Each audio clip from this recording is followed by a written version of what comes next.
émission spéciale, puisque c'est une reprise de notre enquête sur Jacques Attali, publiée dans les numéros 436 et 437 de Faits et Documents. D'abord, je précise, c'est très compliqué de faire une biographie de Jacques Attali, parce qu'une profusion documentaire, c'est 45 ans de vie politique française, une profusion documentaire souvent inutile. Et les rares portraits un peu conséquents qu'on a de lui sont des portraits hagiographiques. Tu es toujours quelqu'un qui m'a intimidé. Et tu veux que je te dise pourquoi? C'est parce que je t'ai toujours trouvé supérieurement intelligent. Et déjà à l'époque, tu étais celui qui avait sur nous une sorte de magistère incroyable. En plus, comme le note assez justement le magazine du Monde, Jacques Attali est passé maître dans l'écriture de sa propre légende, sur laquelle planent zone d'ombre et petits arrangements avec la vérité.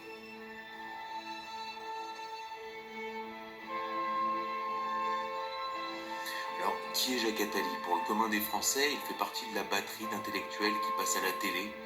Il a deux images principales, celle du faiseur de rois et celle du prophète. Alors, faiseur de rois d'abord parce qu'il parle des politiques comme de ses marionnettes. C'est pas de la ficelle et du papier comme dans la chanson de Christophe, mais plutôt, à l'entendre, de l'argile. La Bible est un texte codé. La Bible contient le secret pour créer un être vivant à partir des lettres et d'argile, et en disant d'une certaine façon un certain message qui permet de donner vie à la matière inerte. Autrement dit, la vie, c'est la parole. Si on l'écoute, il les a tous fabriqués, de Ségolène Royal à Emmanuel Macron, en passant par François Hollande. À l'international, on le retrouve en parrain de Mohamed Ben Salman, pour qui il a coordonné le plan Saudi Vision 2030. Europe should be stronger in order to organize and to be part of a global power, and the rest of the world should also organize in order to create the conditions of a new world order. Ce qui est troublant pour beaucoup de gens, c'est que quand les Français ont voté Mitterrand en 1981, pour ceux qui ont voté François Mitterrand, ils ont voté pour le programme du CRS et de Jean-Pierre Chevènement, un programme social. Celui qui n'accepte pas la rupture avec la société capitaliste, celui-là, il ne peut pas être adhérent du Parti socialiste. Et qui ils ont découvert après l'élection? Ils ont découvert Jacques Attali. Et quand ils ont voté Nicolas Sarkozy avec sa ligne Buisson, donc de retour à l'identité, de retour à la nation, Vous avez assez de cette forme de racaille. rebelote, ils ont encore eu Jacques Attali avec sa fameuse commission dont le rapporteur fut Emmanuel Macron. Emmanuel Macron, dont Attali nous dit aussi qu'il l'a fabriqué. Donc c'est vrai que je suis très, très proche d'Emmanuel, c'est un garçon très brillant. J'ai eu le privilège dans ma vie d'être en situation de mettre le pied à l'étrier à pas mal de jeunes. Je crois qu'Emmanuel Macron a tout à fait le talent pour être un président fiable un jour. Alors, beaucoup de gens se posent des questions sur son rôle en coulisses. C'est vrai que c'est très troublant. Beaucoup de gens se demandent quel est le secret, comment ça marche. D'autant que Jacques Attali ne s'est jamais présenté à des élections. Il a toujours refusé des responsabilités ministérielles, comme s'il était vraiment au-dessus de ça. C'est assez révélateur d'une chose beaucoup plus profonde. C'est que le président de la République n'a plus de pouvoir, ou beaucoup moins de pouvoir, en tout cas qu'avant. Mais que les Français, et lui-même aussi, croient qu'il a toujours les mêmes pouvoirs. Alors la deuxième image qu'a Jacques Attali, c'est celle du prophète. Il est connu pour ce qu'on pourrait appeler ses prophéties. Ces jours-ci, il est encore apparu comme un de ceux qui, de longue date, avait inscrit la pandémie dans l'agenda de l'établissement d'un gouvernement mondial. Il écrivait en 2009 « L'histoire nous apprend que l'humanité n'évolue significativement que lorsqu'elle a vraiment peur. La pandémie qui commence pourrait déclencher une de ces peurs structurantes.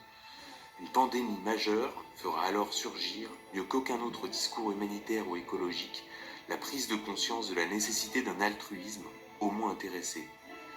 Il ne faudra pas oublier d'en tirer les leçons, afin qu'avant la prochaine, inévitable, on mette en place des mécanismes de prévention et de contrôle, ainsi que les processus logistiques de distribution équitable des médicaments et de vaccins. On devra pour cela mettre en place une police mondiale, un stockage mondial et donc une fiscalité mondiale. On ira beaucoup plus vite que ne l'aurait permis la seule raison économique à mettre en place les bases d'un véritable gouvernement mondial. » On a besoin de règles normales mondiales. On le retrouve également en ce moment à la tête de ceux qui promeuvent le confinement et le vaccin, mais aussi de ceux qui prévoient l'implantation générale de puces RFID, évidemment pour des raisons de santé, de protection de l'environnement, de sécurité. Tout ce qu'on peut imaginer, c'est tout ce qui permettra, soit de façon positive, soit de façon inquiétante, de surveiller les gens. D'abord, on pourra mettre sous forme de bracelet, en effet, les puces RFID pour identifier les nourrissons et savoir où ils sont en permanence, pour éviter les échanges, mais ça, on sait le faire Des autrement, kidnappings. pour éviter les kidnappings. Le vrai luxe de demain, ce sera d'être isolable, de pouvoir s'isoler. Et la vraie liberté, ce ne sera pas d'être relié aux autres, de pouvoir leur communiquer, qui est évidemment nécessaire, mais ce sera le droit de ne pas être branché. À chaque fois, le processus est présenté comme inéluctable, toujours avec cette apparente humilité doublée d'un profond mépris, comme dirait Balzac. Mais pour comprendre véritablement qui est Jacques Attali, on va tenter de répondre à une question, une seule, la fameuse question indépassable, l'expression 68arde, d'où tu parles, camarade.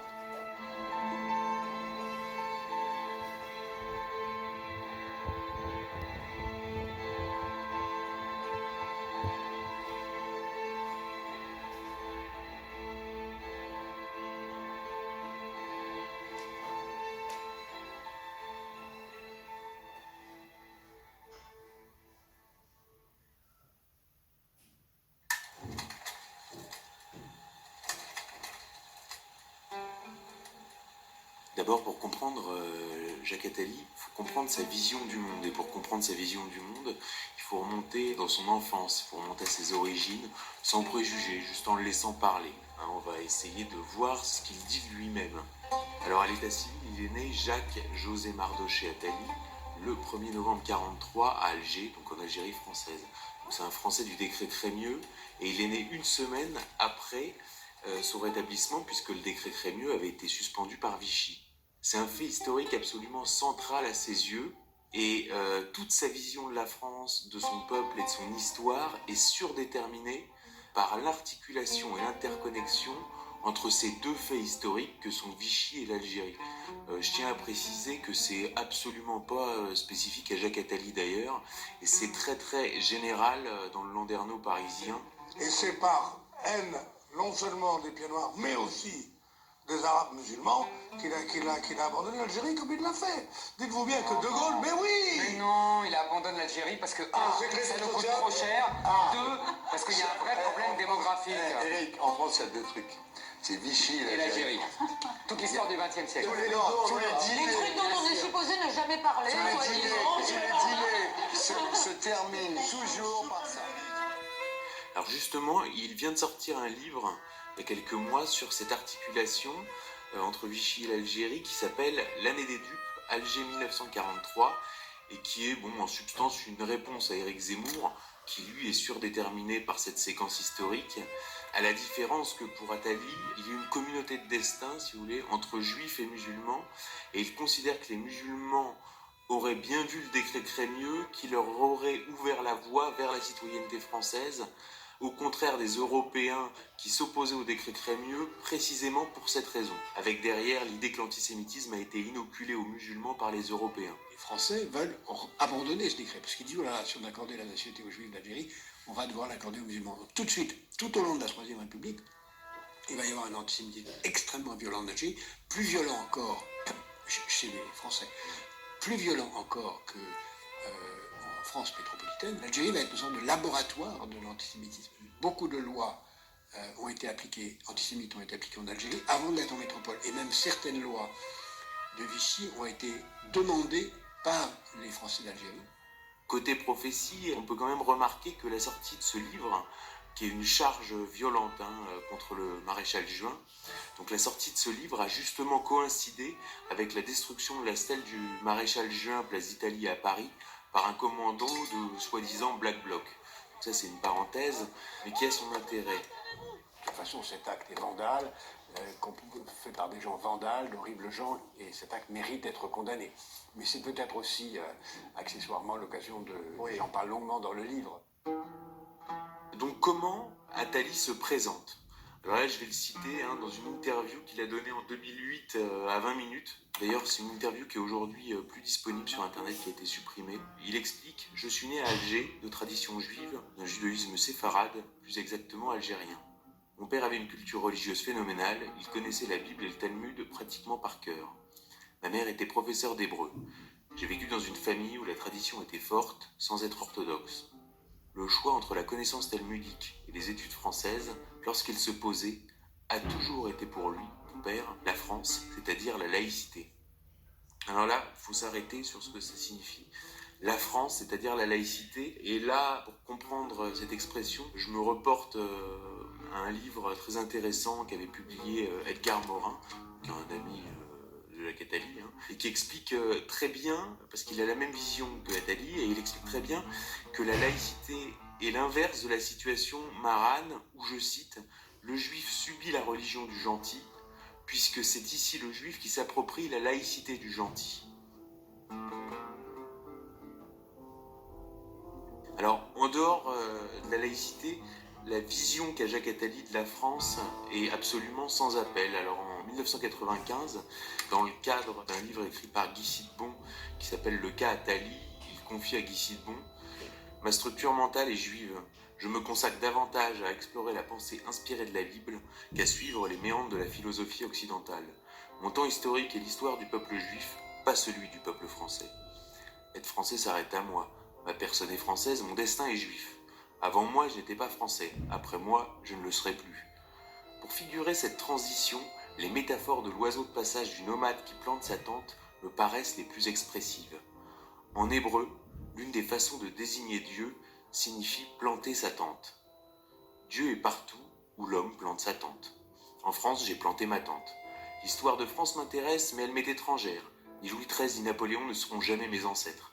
Mon histoire, je la trouve chez Abraham, Moïse, David, dans les mélas du Maghreb et les ghettos d'Europe centrale, à Auschwitz et à Jérusalem. Un pays, c'est un hôtel. Alors, comme c'est un pur produit de l'Algérie française, l'Algérie française, c'est son laboratoire, sa matrice, sa vision du monde s'articule autour de 3 groupes ethniques que sont les musulmans, les juifs et les européens. Je dirais que la clé et le fond de sa pensée, il l'a donné à l'événement du jeudi en 90, où il dit, je cite, « Ce qui protège encore les juifs, le sentiment anti-arabe des Français. » Sur les Européens et l'Europe, il est très sévère, voire belliqueux. Alors il y a une interview qu'il a donnée à l'été 81 dans une revue qui s'appelle Les Cahiers trimestriels Cadmos. Dans cette interview, on lui demande quelle est votre réaction quand vous entendez le mot Europe. Et là, Jacques Attali répond aucune, ou plus exactement une réaction très négative. C'est une chose qui pour moi n'a jamais existé, sauf dans l'ambition totalitaire de quelques dictateurs, Napoléon, Hitler, Charlemagne, Charles Quint. J'irais même jusqu'à dire que c'est une immense mystification politique de toute nature, à tout moment. L'Europe, ça n'a jamais existé, ça n'existe pas. Le mot lui-même est un terme dont je ne sais ni l'origine ni l'histoire. J'enseigne aux États-Unis, au Mexique, en Israël, au Brésil, en Indonésie. J'ai jamais été invité en Allemagne. La culture européenne n'existe pas. Quand on parle de culture européenne, c'est quoi? Ce sont les massacres que les Européens ont fait au nom de leur culture. L'Europe est une invention du colonialisme européen, au sens le plus ancien du mot, qui date de Charlemagne. C'est une invention pour justifier une conquête, pour imposer un monde extérieur. Continuons sur l'Europe, puisqu'il signe 13 ans plus tard un livre qui s'appelle Europe, avec un S à la fin entre parenthèses.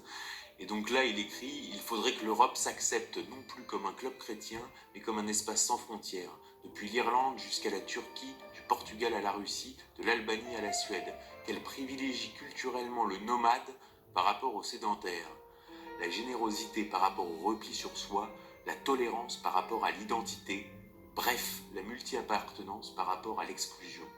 Les débats récemment ouverts sur le droit de vote des étrangers, sur la citoyenneté et sur le droit d'asile ouvrent la voie à ces mutations. » Donc là, on est en 1994. Je tiens à préciser ici que ça ne veut pas dire qu'il y a une tendresse particulière pour ce qu'on appelait dans l'Algérie française les musulmans. Quand il parle de l'Algérie, où il est retourné avec Mitterrand, il a décrit, je cite, un décor dont on a changé les figurants. Et en même temps, il n'a pas renoncé à une reprise de contrôle de sa terre natale. Pareil, dans l'événement du jeudi, en 97, il explique « Je ressens ce qui se passe en Algérie comme une guerre à laquelle il faut réagir par tous les moyens possibles, y compris la création de brigades internationales. Mais pour cela, il faudrait un autre gouvernement algérien que celui en place. Je suis pour une action internationale globale, conférence internationale, influence sur le gouvernement algérien et, s'il le faut, création de brigades internationales. S'il fallait prendre part dans une bataille de ce genre, sans ridicule particulier, je le ferais. »